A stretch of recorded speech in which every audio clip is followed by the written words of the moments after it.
Existe uma coisa que só existe forma física de explicar através da arte, né? Eu escrevi num livro autobiográfico, descrição, link na descrição, que a revisão está para o escritor, que a martelada está para o escultor. O que eu quis dizer com isso? Existe forma, existe forma de existir uma obra de arte em uma escultura sem que o escultor bata nessa obra de arte severas e diversas vezes até que esteja pronto? A mesma coisa Deus faz com a gente. Eu também escrevi livro no livro é Sou Só um Garoto. É uma referência a uma música que eu fiz para minha avó. Onde eu falo, sou só um garoto, mas torço para que a senhora também seja uma criança que brinca com a esperança, pois, pois, ah, pois assim pois assim só a dor, pois assim a dor virará amor. Essa é a referência do meu livro. Eu escrevo que teve um momento que eu fiquei trancado dentro de casa, onde esses 7 meses que Deus permitiu que eu passasse aqui em casa, trancado dentro de casa, eu não conseguia sair na varanda. Aqui, tem uma varanda. Não conseguia sair da varanda. De tão mal que eu tava. Mas, assim como Napoleão Hill disse no seu livro Quem Pensa Enriquece, toda, abre aspas, toda adversidade traz consigo a semente de um benefício maior. Não, a semente de um benefício maior ou equivalente, não sei. E eu fiquei. Antes de ficar trancado em casa, eu tinha um problema seríssimo com minha autoestima, com minha autoimagem, meu amor próprio, né? Deus permitiu. Por isso que, que muita gente fala assim: por que Deus permite sofrimento? Ele é o escultor. Ele é o escultor batendo na mármore para fazer uma obra de arte. É isso. Eu fiquei trancado em casa e eu não tinha para onde correr, eu não tinha aonde me escorar a não ser olhar para mim mesmo, né? A não ser olhar para quem eu sou e não para quem eu achava que eu era. Porque a falta de autoestima, claro que eu não sou, minha autoestima não é elevada a ponto de eu ficar soberbo, não é isso. Hoje em dia ela tá saudável, vai, né? Tô me vestindo melhor, tô olhando no espelho, não tô vendo um monstro, tô vendo um ser humano, sabe? Esse é um nível saudável da autoestima.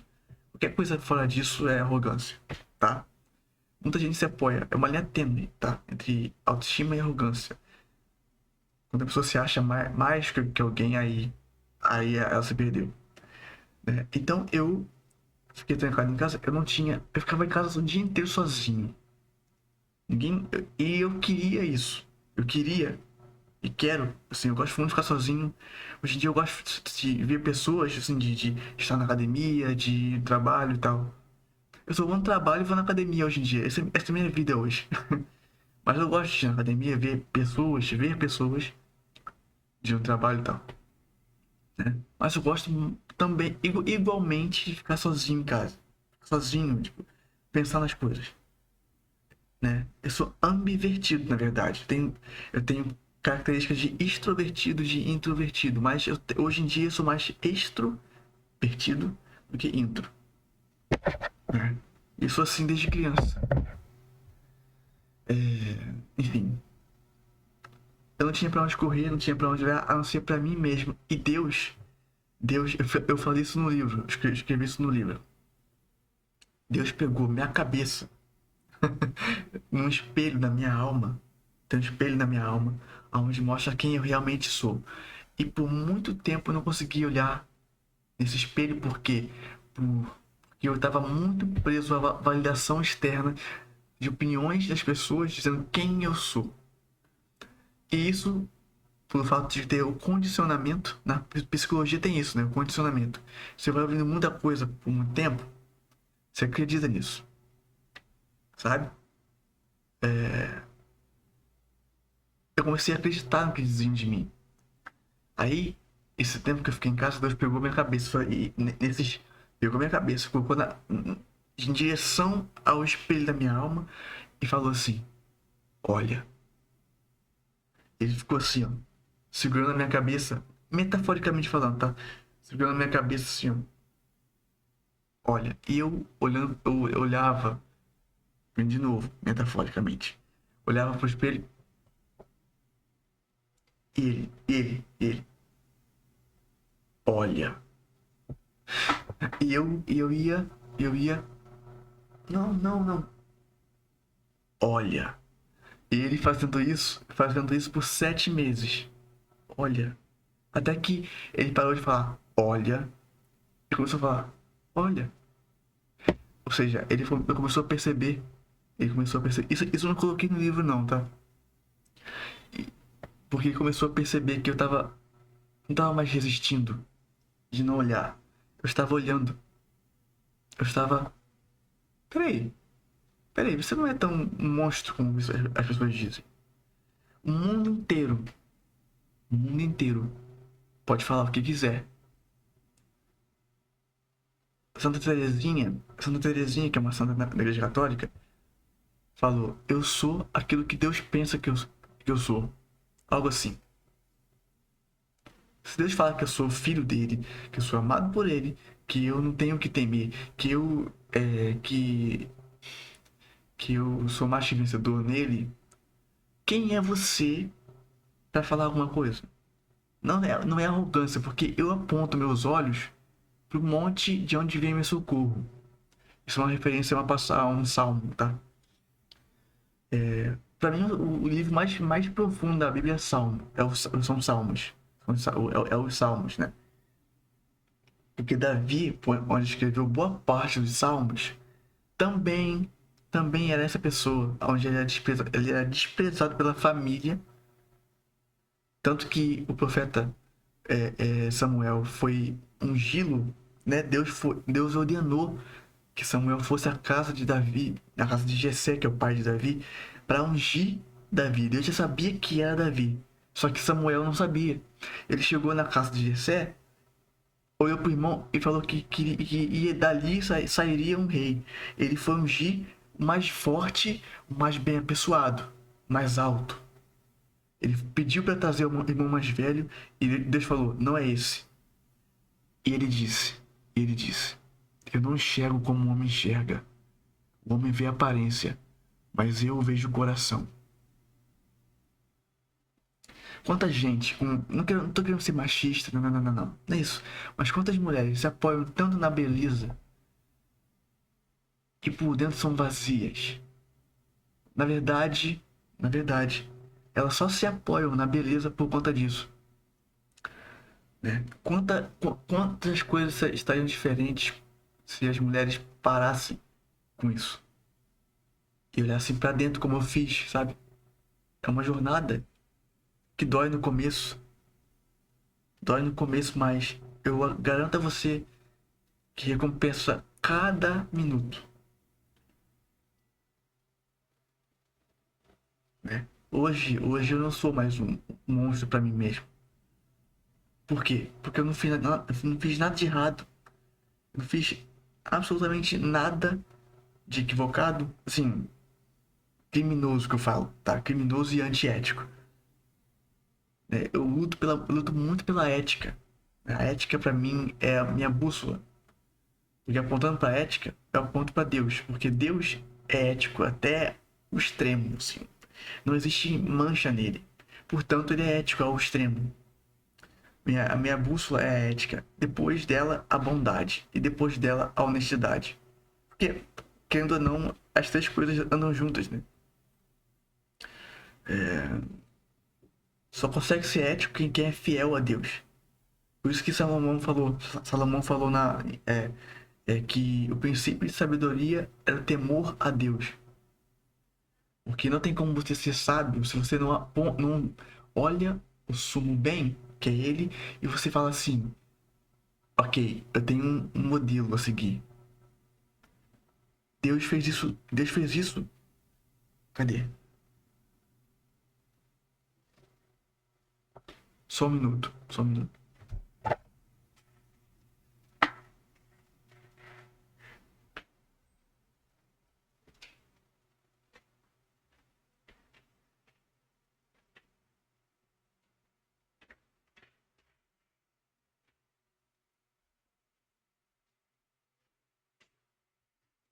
Deus fez isso de dar um modelo, de dar um modelo pra gente.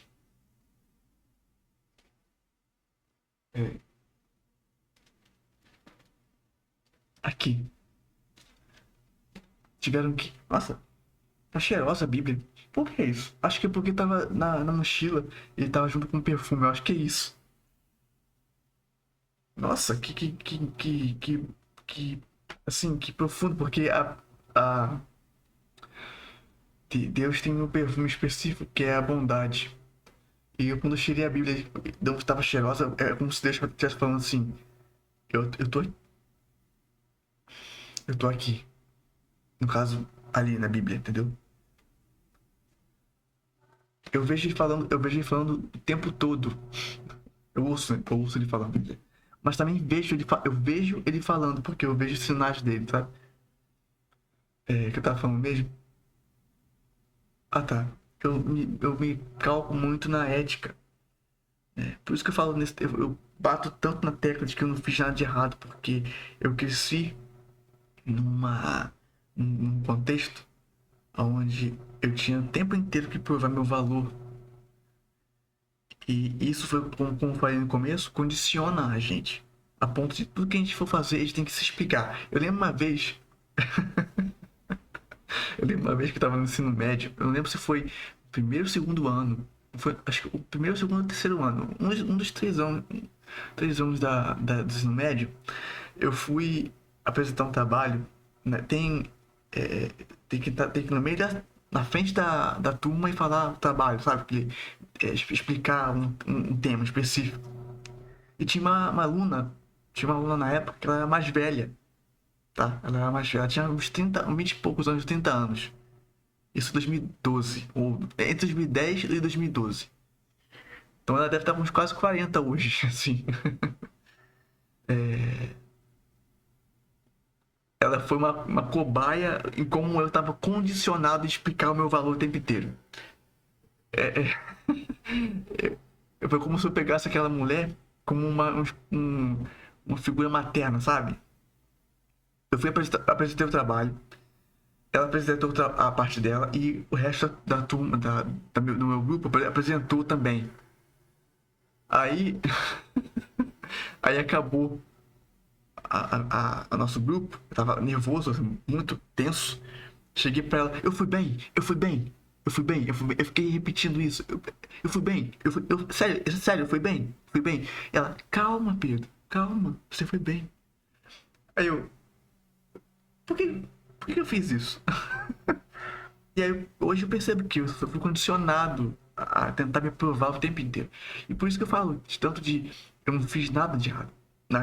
Porque a minha doença também não me ajuda, né? A minha doença de ter que me explicar o tempo, tipo assim, a minha doença quer fazer eu acreditar que eu tenho que me explicar porque alguém quer fazer mal pra mim, sabe? Tô há quase 4 anos falando isso pra mim, psiquiatra e psicóloga, e assim, hoje, graças a Deus, 80% da minha melhora hoje claro que eu passei 7 meses em casa sem um remédio, tá? Eu estava desgraçado da cabeça, como diz o Jovem Nerd, né? Tava desgraçado da cabeça. Tava sem um remédio, tava no auge da minha loucura, assim. E hoje com remédio parece que eu sou. Cara, é tipo assim, como se eu estivesse embaixo d'água, quase me afogando. E aí eu nada pra superfície, eu. Essa é a sensação. Essa é a sensação que eu tenho com remédio hoje. Gradualmente tá parando de assim, de eu ter que me explicar. Isso tá parando porque, como eu falei aqui no canal, eu não vou mais falar do que eu vejo, de coisas que eu vejo de pessoas que, em lugares específicos, tal, como se isso fosse me ligar a um crime hediondo, blá, blá, blá. Não vou falar mais nada. Eu só vou viver e buscar a evolução. E é isso, esse é o jeito mais cru, o jeito mais maciço de você desenvolver amor próprio. Buscar a evolução. O universo, que foi criado por Deus, mas, assim, o universo que eu falo assim, o lugar, o universo, ele é movimento. Se uma galáxia, por exemplo, parar de rodar, parar de girar em torno dela mesma vez, do Sol, no caso, em torno do Sol, cara, entre colapso se ele parar. Se a Terra, se o Sol parar de girar, se a Terra parar de girar em volta do Sol, um minuto entre colapso completo. A Terra sofre consequências inacreditáveis se ela parar por um minuto de, de girar em volta do Sol. Então, isso é um sinal de Deus. Tipo, já que ele criou o universo, isso é um sinal de Deus para falar assim: você quer amor, você quer ser amado por você mesmo? Se mova. Evolua. Busque, como diz o. Como diz o ET Bilu, busque conhecimento.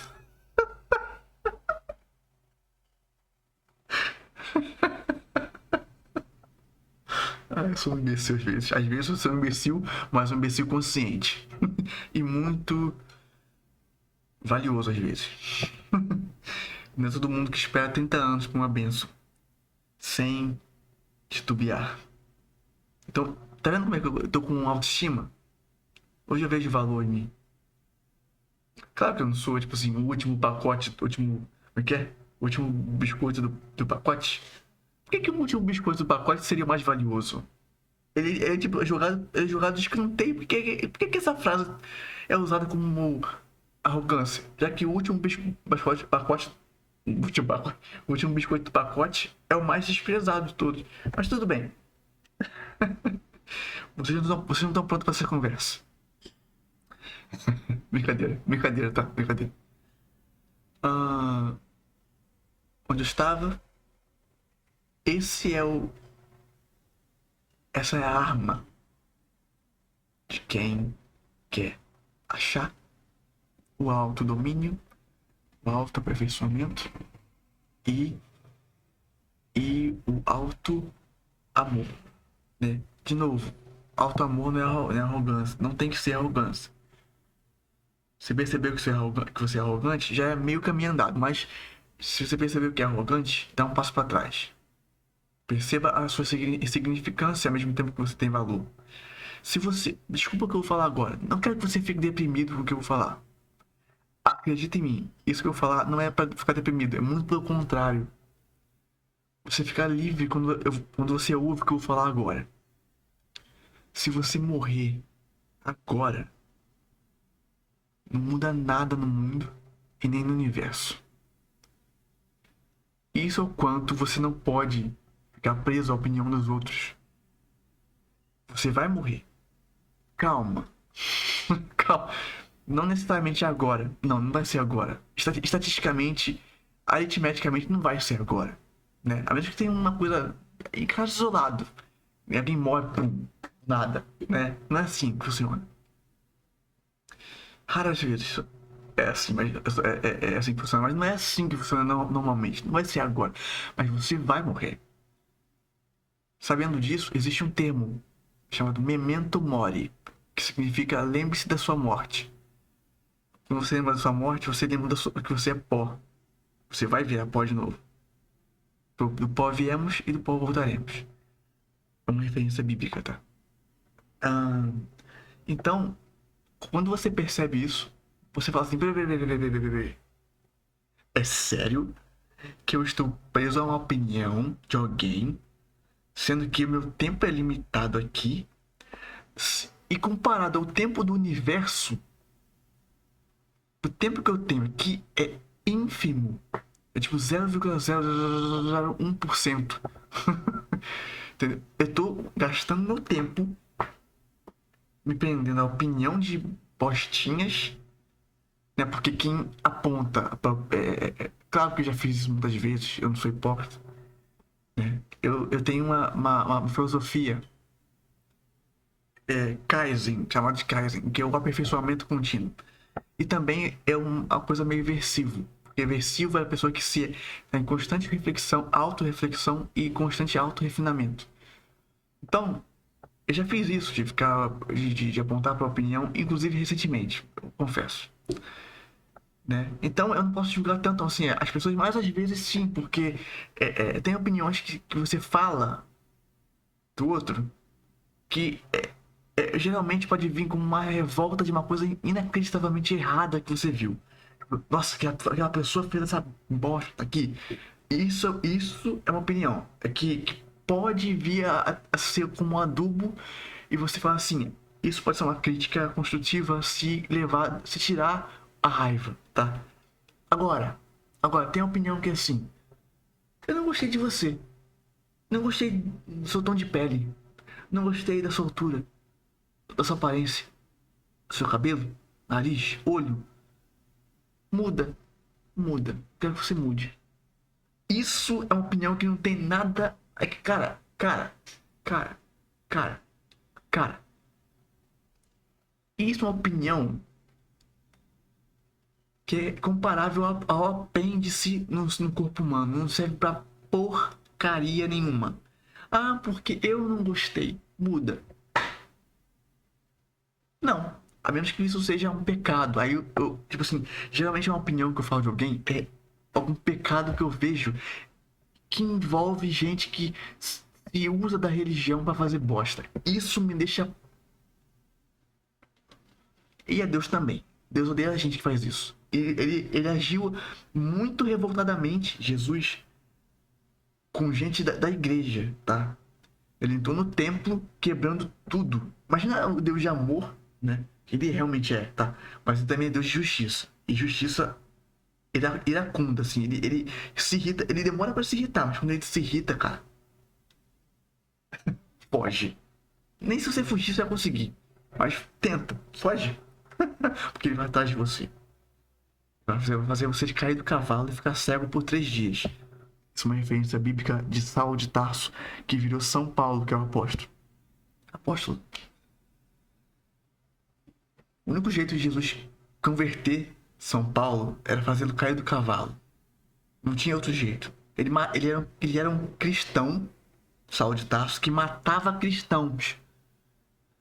Você entende como é que Jesus não gostava e não gosta de gente hipócrita na igreja? Que usa da religião pra fazer bosta?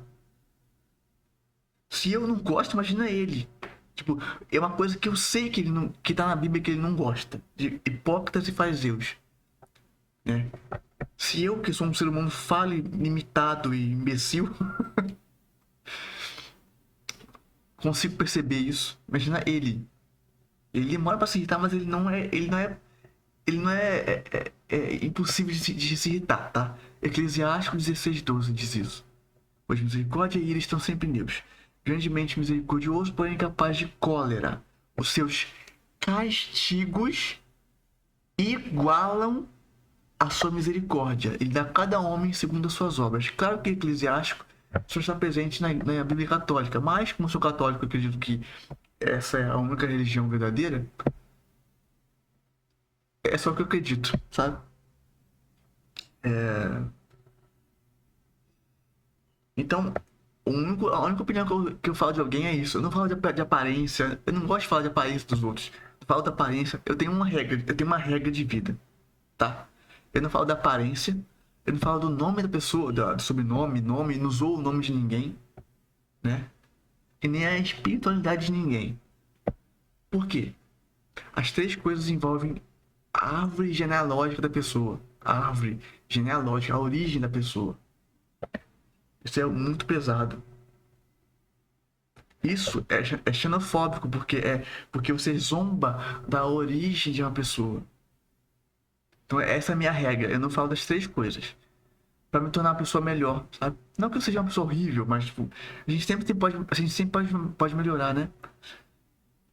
Então, isso é uma forma de você ter amor próprio. É você ser sempre um Kaiser. Kaiser. De Kaiser é a cerveja. É o oposto do que eu tô falando, tipo.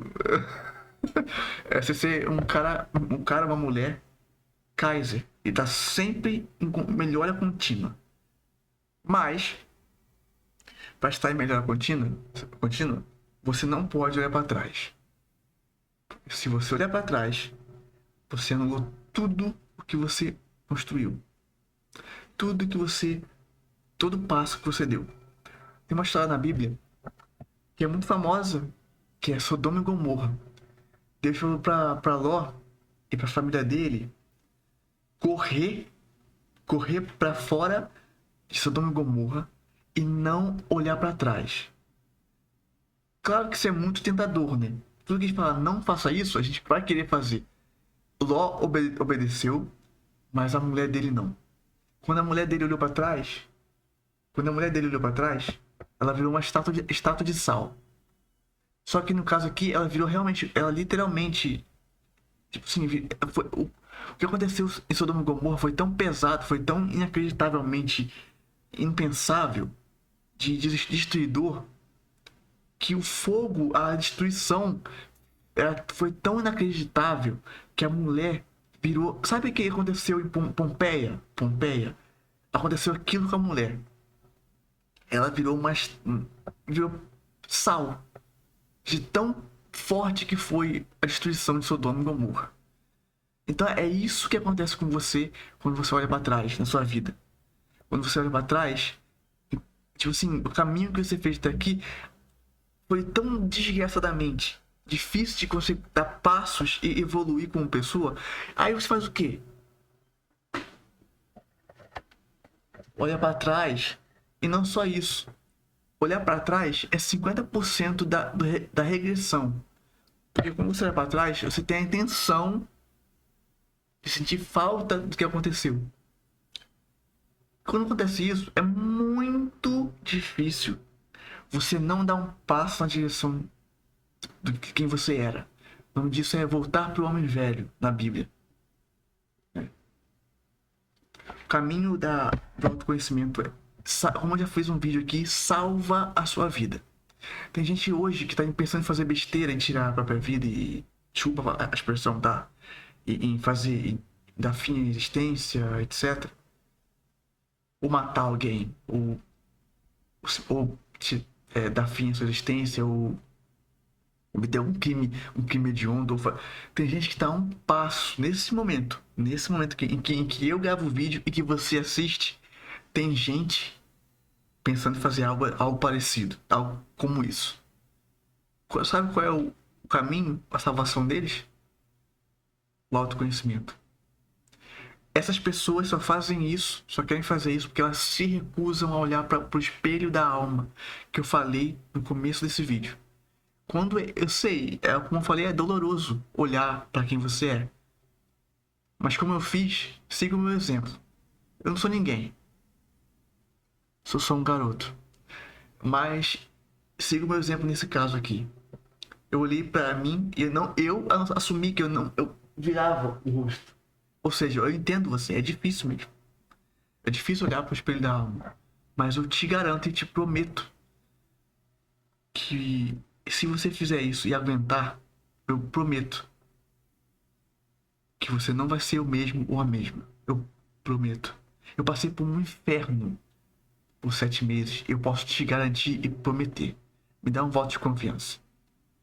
Eu prometo que você não vai ser o mesmo ou a mesma. Explode a cabeça da gente quando a gente resiste em virar o rosto e continua olhando pra gente, o espelho da alma, e a gente percebe que a gente não é nada do que disseram pra gente. Explode nossa cabeça, mas também tira um fardo do nosso peito, nosso ombro, sabe? Eu prometo, se você olhar no espelho da sua alma e não virar o rosto por um tempo determinado, porque na palavra de Deus diz isso, né? Há tempo para todas as coisas, há um tempo determinado para todas as coisas embaixo do céu. Ou seja, não é para sempre que você vai ter que olhar para você para saber quem você é, tá? Mas existe um tempo X, né? De Xuxa. E eu garanto a você, eu prometo de novo, a última vez, eu prometo, eu te garanto que se você olhar nesse espelho e não virar o rosto por um tempo determinado, que não é para sempre, você vai se salvar. Porque você vai se tornar autoconfiante e vai ter amor próprio. É a maior recompensa que você pode ter, porque aí vai ser muito difícil você cometer muitos pecados graves, porque você olha para ele, entendeu? Olhar, tem uma frase que eu vi numa, eu acho que foi numa pregação, num evento que eu fui, num retiro, acho que foi num retiro da igreja, e a pessoa falou assim, imagina que tem, eu acho que foi isso que a pessoa falou, não lembro, faz bastante tempo isso. Imagina que tem um quadro, uma tela, sabe? Uma pintura na sua frente. E você reconhece, tipo o Van Gogh, por exemplo. Você olha para a tela do Van Gogh, você reconhece que foi o Van Gogh que pintou aquilo ali. Apontar para você, pro bem que existe aqui. Claro que esse bem sem Deus não existe, tá? Mas quando você aponta para você, você aponta para ele. Porque quando você olha para você mesmo, você percebe que ele te criou. Assim como o Van Gogh criou a tela, sabe? Você reconhece a pincelada do Van Gogh. Van Gogh imortal, sabe? Ele é o maior artista que existe. O maior poeta que existe. Deus é um grande escritor de história de amor. Um exemplo disso é que existe um livro na Bíblia. Desculpa falar isso, tá? Mas é um livro erótico. Chamado Cântico dos Cânticos. Ou Cantares em protestantismo, né? É um livro erótico, tá? Bota 50 tons de cinza no chinelo. É uma história de amor ali. Do começo ao fim. Ele é o Salomão querendo achar o amor da vida dele, sabe? Achar a Sulamita, que ele chama, né? E ele tem cenas ali muito. Se eu não soubesse o que eu lia na Bíblia, se eu não soubesse o que eu lia da Bíblia, eu acharia que é um livro desses de 50 tons de cinza, sabe? Claro que não com aquela sadomasoquismo que tem no livro, mas tipo assim, uma história sexual, tá? Sexual, na Bíblia. Tem uma passagem, só pra ter uma noção, Cântico dos Cânticos começa com. Eu comecei sem jeito de falar isso. O Cântico dos Cânticos começa relatando um beijo de língua. Um beijo de língua, tá? É só pra você ter noção como Deus ama histórias de amor. Né? Ele quis isso. Ele quis isso com Adão e Eva. Mas eles foram muito inteligentes. Né? Casalzão do milênio. Valeu aí, hein? Mas, na Bíblia tá cheio de histórias de amor, sabe? E o amor, ele permeia todas as coisas. Quando eu digo você ter amor próprio, você tem que se olhar. Você tem que se olhar como se você fosse um namorado seu. É bizarro o que eu vou falar, tá?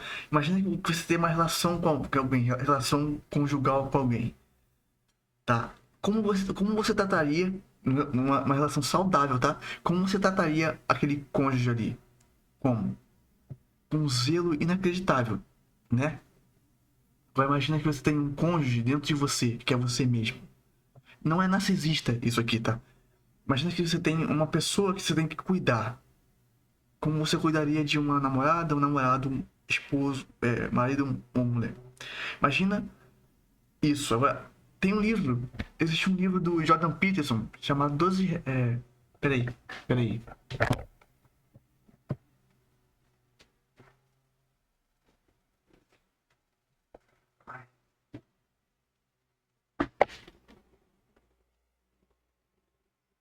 Doze regras para a vida, onde tem um capítulo aqui. Aqui, a regra 2 desse livro é literalmente isso, tá? É literalmente isso. Eu vou ler o título do capítulo para você entender o que eu quero dizer com essa frase que eu falei do cônjuge em si mesmo e tal. Cuide, cuide de si mesmo como cuidaria de alguém sob sua responsabilidade. Esse é o capítulo. Tem um capítulo só para isso. Então, é isso que eu tô querendo dizer. O amor próprio é você enxergar você mesmo com alguém que você amaria pro resto da sua vida. Porque é isso que acontece. Entendeu? Eu acho que eu vou acabar por aqui, porque eu sou muito prolixo com temas que são profundos na minha alma, assim. Então, é isso. Deixa o like aí, Deus abençoe e cuide de você mesmo como você cuidaria de alguém sob sua responsabilidade.